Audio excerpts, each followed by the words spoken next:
नमस्कार मित्रों। आज हमारा एक टॉपिक पूरा हो जाएगा। हमने टेंसों की शुरुआत की थी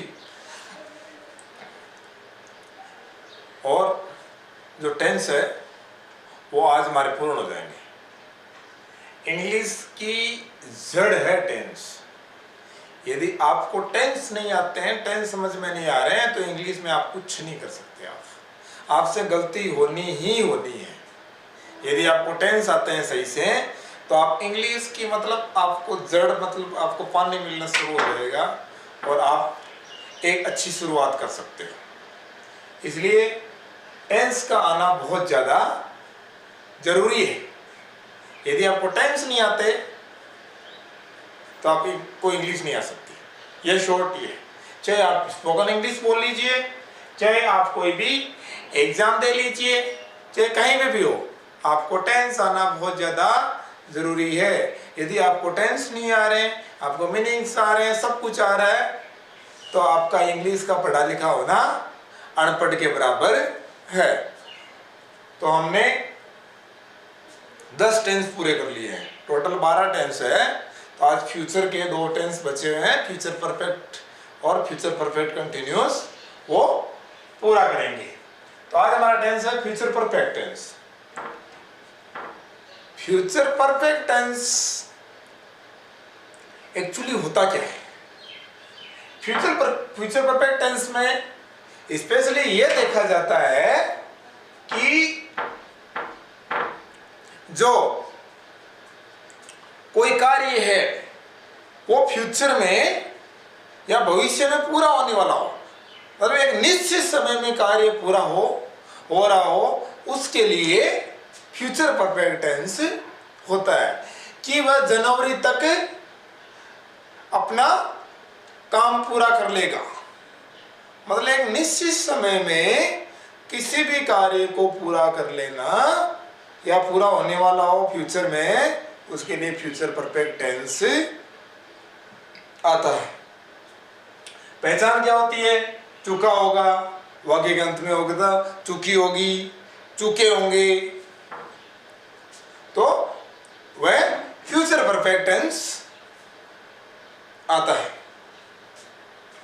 तो ऐसे कार्य जो भविष्य में निश्चित समय में पूर्ण हो चुके होंगे, उसके लिए फ्यूचर परफेक्ट टेंस होता है। अब इसमें हेल्पिंग वर्ब क्या लिखती है? विल या shall have, will या shall have, will have या shall have इसकी हेल्पिंग वर्ब होगी। मेन चीज आपको हेल्पिंग वर्ब याद रखना है। तो फॉर्मूला क्या हो जाएगा? सब्जेक्ट प्लस विल या shall plus have plus verb की थर्ड फॉर्म प्लस ऑब्जेक्ट। ये आपका फॉर्मूला है। तो नॉर्मल वाक्य बनाएं, वह पत्र लिख चुका होगा, वह पत्र लिख चुका होगा। तो बेसिक है, वाक्य बनाओ, कितना देखो आसान है। वह ही आ जाएगा। हेल्पिंग वर्ब क्या है? विल हैव या shall have। तो ही के आई और वी के साथ तो shall आता है और बाकी के साथ में will आता है। तो ही के साथ will आएगा, तो ही will have। और वर्ब की थर्ड फॉर्म आती है, तो वर्ब की थर्ड फॉर्म लिख चुका। राइट यानी लिखना, रोट सेकंड फॉर्म और रिटन थर्ड फॉर्म। तो इसकी थर्ड फॉर्म लिख दीजिए, रिटन लेटर और फुल स्टॉप। तो इस प्रकार हम बेसिकली इसका आराम से सेंटेंस बना सकते हैं। यदि एक बार बनाना चाहो तो राम बाजार पहुंच चुका होगा। राम बाजार पहुंच चुका होगा। तो आगे क्या बन जाएगा? Ram helping verb will have पहुंचना, इंग्लिश बोलते हैं रीच। तो second form third form reached to market. तो ये एफर्मेटिव सेंटेंस हमारा इस प्रकार बनेगा। कुछ नहीं करना है, बस सब्जेक्ट लगाना है। हेल्पिंग वर्ब में ध्यान देने वाली चीज है विल हैव या शैल हैव। बाकी वर्ब की थर्ड फॉर्म आती है और ऑब्जेक्ट आता है, ये आपको विशेष ध्यान देना है। अब दूसरा सेंटेंस होगा नेगेटिव सेंटेंस। नेगेटिव सेंटेंस आप किस प्रकार बनाओगे वो हम देखते हैं। तो नेगेटिव सेंटेंस बनाने के लिए हमें नोट लगा देना है। तो सबसे पहले अभी आगे नेगेटिव में क्या करेंगे? Negative sentence. तो सब्जेक्ट पहले हो जाएगा, उसके बाद helping verb. Helping verb will have है। तो मैंने पहले बताया था जिसमें दो शब्दों की हेल्पिंग वर्ब होती है उसमें नोट दोनों के बीच में लगता है। तो विल या shall plus not plus have plus इसके बाद वर्ब की थर्ड फॉर्म प्लस ऑब्जेक्ट। तो दो शब्दों के बीच में हेल्पिंग वर्ब विल या सेल है, हेल्पिंग वर्ब है, तो हमें नोट के दोनों के बीच में लगाना होता है। तो वह पत्र नहीं लिख चुका होगा। अब आपको क्या करना है? वाक्य बनाना है। सबसे पहले सब्जेक्ट ही, विल या शैल आएगा तो ही के साथ विल। आगे है नॉट हैव रिटर्न लेटर और फुल स्टॉप। एकदम बिल्कुल आसान है। आपको क्या करना है? नोट लगा देना बस। और नोट का लगेगा क्योंकि इसमें दो शब्दों की हेल्पिंग वर्ब क्या है इसकी? विल या सेल हैव, विल हैव या सेल हैव। तो इनके दोनों के बीच में हेल्पिंग वर्ब के बीच में नोट लगता है जिसमें दो होता है। और दो शब्दों की हेल्पिंग वर्ब कौन कौन सी होती है? सभी फ्यूचर परफेक्ट टेंस में, सॉरी जितने परफेक्ट कंटिन्यूअस टेंस होते हैं उसमें, और फ्यूचर कंटिन्यूअस टेंस और फ्यूचर परफेक्ट टेंस, तीनों में दो या तीन शब्दों की हेल्पिंग वर्ब होती है।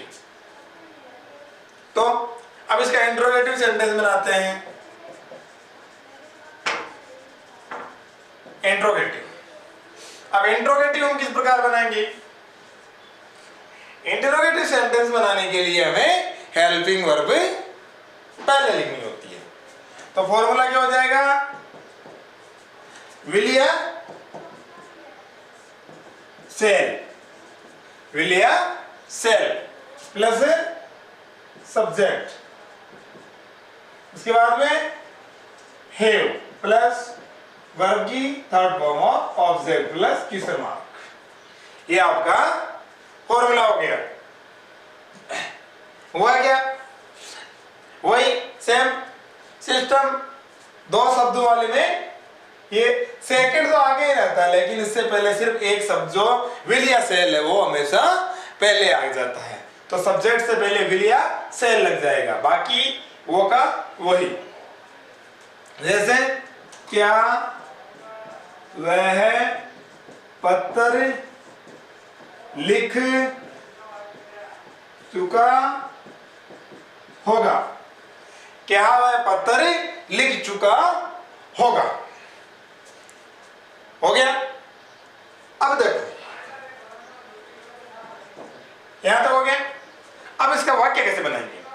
विल या शैल पहले लगा देंगे, तो will he return, will he आगे अब क्या लिखना है? हेव लगाना है। सब्जेक्ट ही लिख दिया। अब हेव वर्ब की थर्ड फॉर्म करनी है, तो रिटर्न आगे ऑब्जेक्ट लेटर, और आपका वाक्य बन गया। आसान है। अब देखो इंटरोगेटिव नेगेटिव किस प्रकार बनाओगे। इंटरोगेटिव नेगेटिव बनाने के लिए हमें क्या करना होता है? इसी इंटरोगेटिव में नॉट और जोड़ देंगे। तो इंटरोगेटिव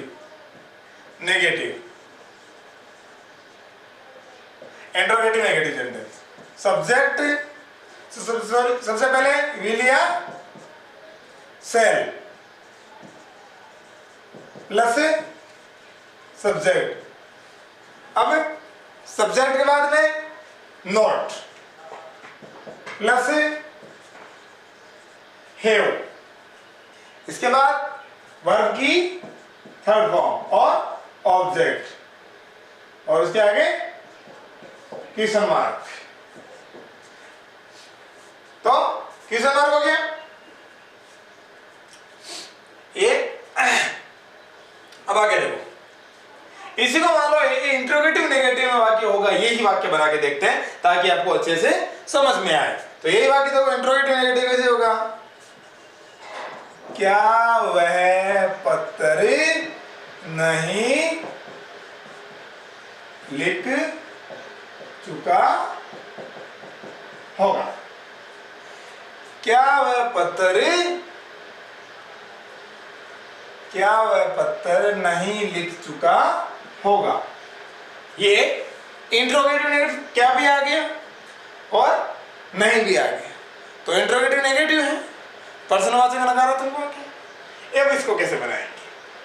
तो वाक्य शुरू किससे होगा? Will say. विल, उसके आगे सब्जेक्ट लेना है ही। अब नोट लगा दो, नोट, इसके आगे हैव, और वर्ब की थर्ड फॉर्म रिटर्न। राइट की थर्ड फॉर्म रिटर्न है, रिटर्न और लेटर, ये फुल स्टॉप। तो इस प्रकार हम अलग अलग वाक्य हैं वो बना सकते हैं। भाई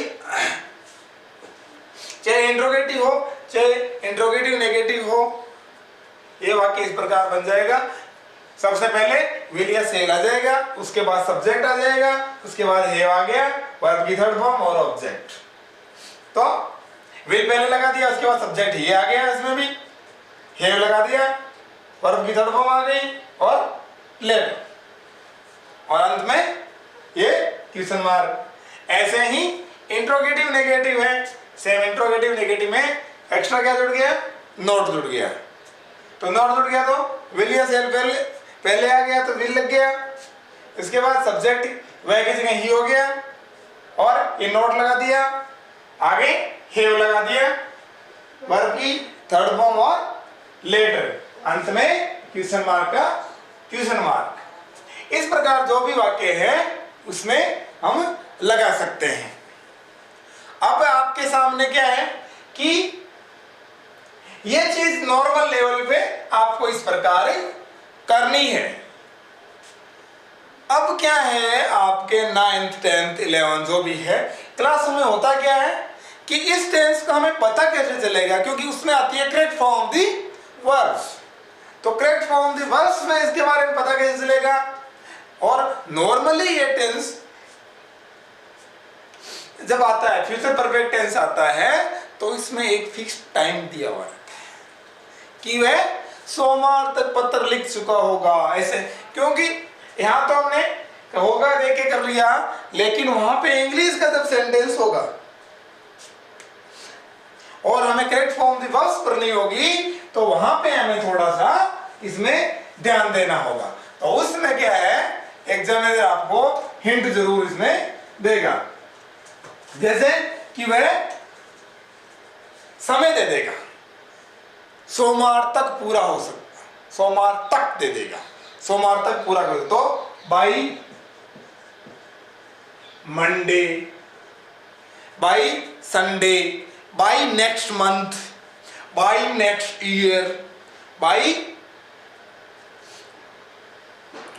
नेक्स्ट 2 मंथ, इस प्रकार बाई देके आपके सामने समय दे देगा।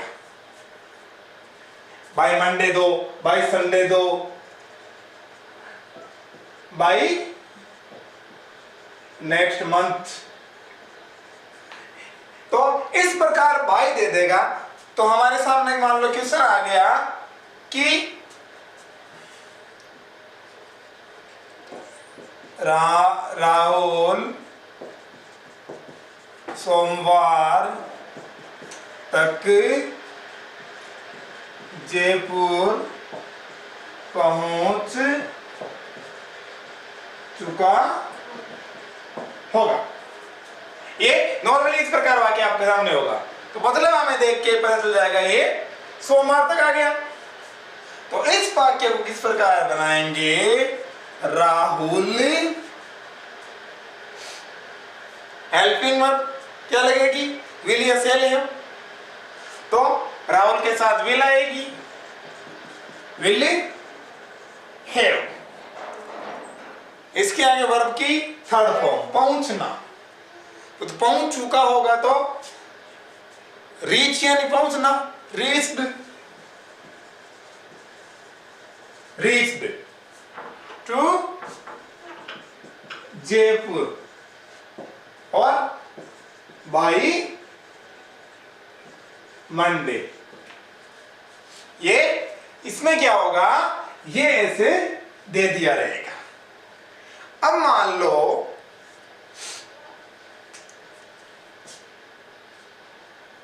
हमें करेक्ट फॉर्म दी वर्ब्स बनानी है इसकी, तो कैसे बनेगी।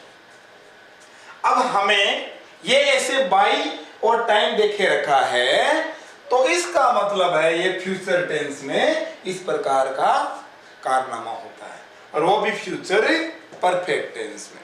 By plus time future perfect tense में ही आता है। तो आपके सामने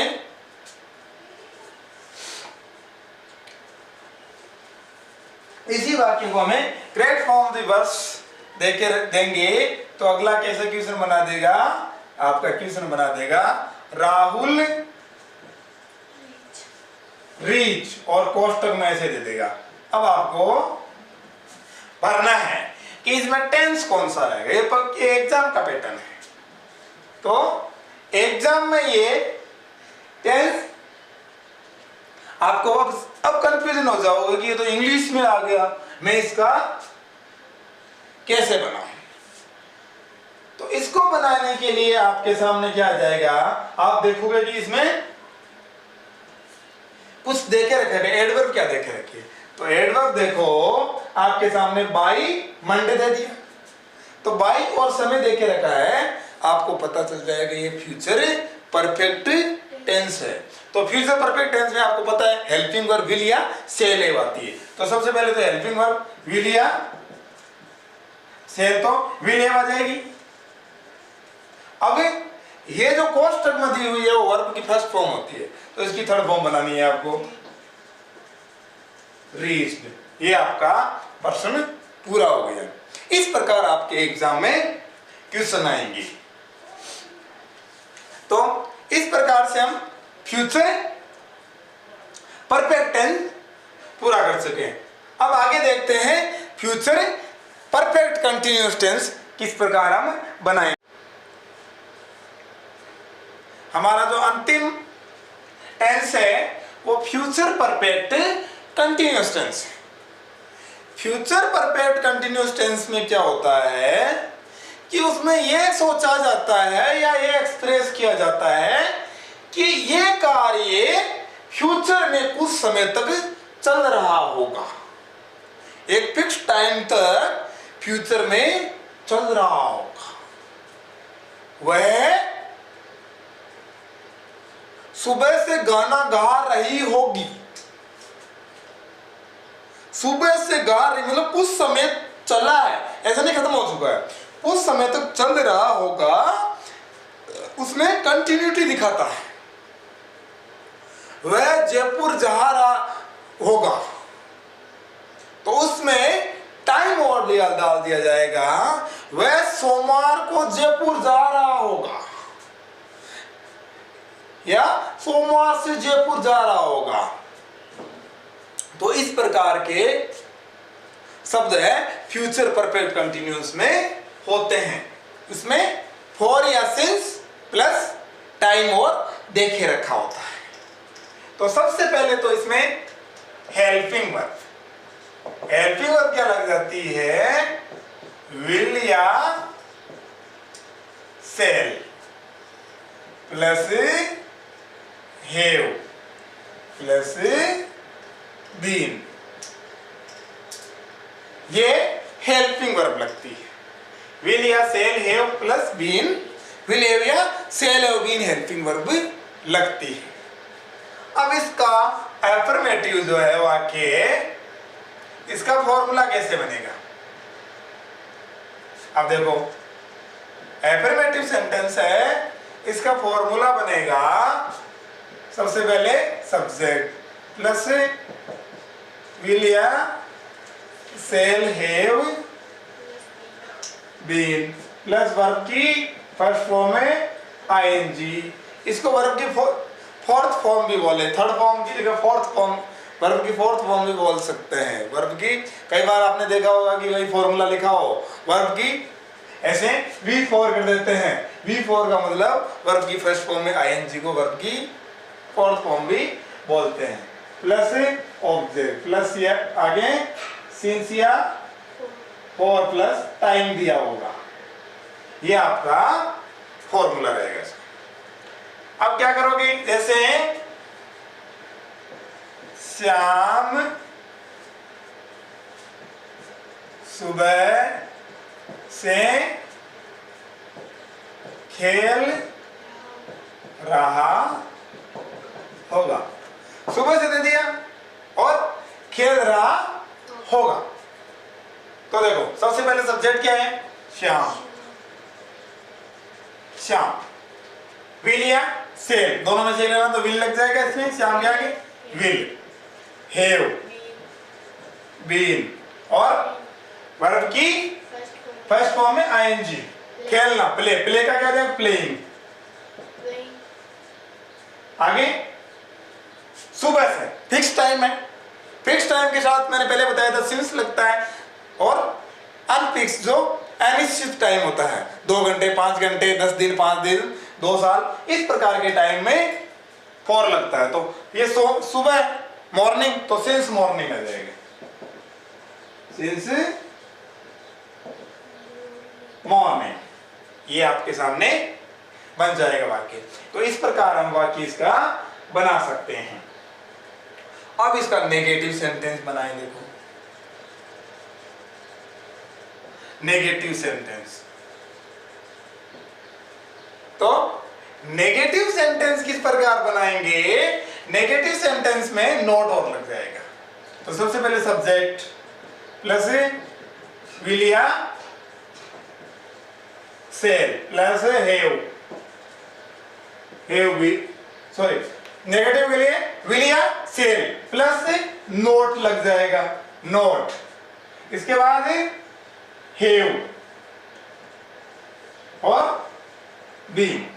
मैंने पहले बोला था कि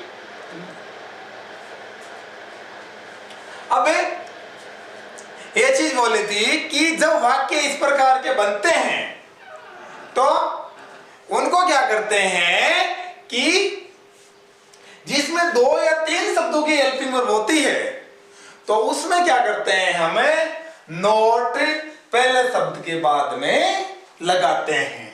तो जैसे इसमें देखो विल या सेल है, बीन है, तो विल या सेल के बाद नोट लगाए, हे बीन आगे हो गया। अब वर्ब की फर्स्ट फॉर्म में आईएनजी और इसके आगे प्लस ऑब्जेक्ट, इसके बाद में सिंसिया